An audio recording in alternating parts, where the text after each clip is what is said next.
জরুরি কাজে যাচ্ছি। কেন? যাচ্ছি আমি, ঠিক আছে, গাড়িতে আছি তো। তুমি কান্না উঠছো যে? এই সেই অডিও ক্লিপ যা কাঁদিয়েছিল টেকনাফের কাউন্সিলর একরামুল হকের পরিবার সহ পুরো দেশকে। কিন্তু বাবা বা স্বামী হারানোর পর মন খুলে কাঁদার অধিকারটুকু কেড়ে নিয়েছিল তৎকালীন ক্ষমতাশীলরা। বরং ভিটেমাটি ছেড়ে চট্টগ্রামে গিয়ে বছরের পর বছর কাটাতে হয়েছে নজরদারি ছায়ায়, ভয় আর আতঙ্ক নিয়ে। সে সময় আব্বু তুমি কান্না করতেছো যে? মেয়ের এই অবুঝ প্রশ্নে থমকে গিয়েছিল পুরো দেশ। দীর্ঘ ৮ বছর পর অবশেষে মিলতে যাচ্ছে সে প্রশ্নের উত্তর আর বিচার।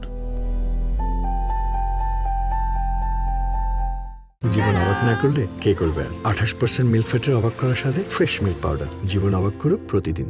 মেয়ের সেই প্রশ্নের উত্তর আর দেয়া হয়নি বাবার। বিনিময়ে মোবাইলের স্পিকার চিরে ভেসে এসেছিল আগ্নেয়াস্ত্রের হাড় হিম করা শব্দ, পরপর দুটি গুলি।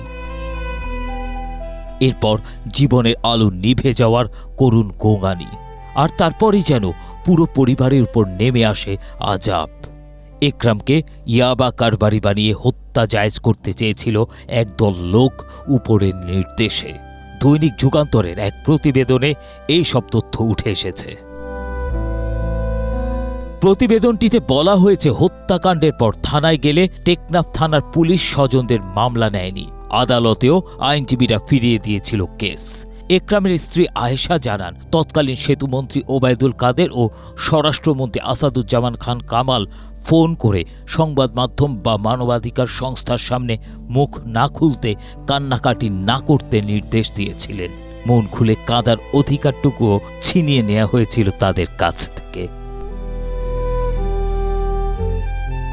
তথ্য যেন বাইরে না যায় এজন্য একরামের পরিবারকে তড়িঘড়ি করে ভিটামাটি থেকে এক প্রকার উচ্ছেদ করা হয়। বাধ্য হয়ে টেকনাফ ছেড়ে চট্টগ্রামে গিয়ে মাথা গোঁজার ঠাঁই নেন আয়েশা বেগম আর তার দুই মেয়ে তাহিয়া ও নাহিয়ান। সেখানেও মুক্তি মেলেনি ভয়ঙ্কর নজরদারি থেকে। আয়েশা জানান, তাদের ঘরের বাইরে 24 ঘন্টা ছায়ার মতো ঘুরে বেড়াতো বিশেষ বাহিনীর লোক। সন্তানদের স্কুলে নিয়ে যাওয়ার সময় মোটরসাইকেলে মহড়া দিত অচেনা মুখ। ঘরে ঢুকে ঘন্টার পর ঘন্টা বসে থেকে হুমকি দেয়া হতো তাদের।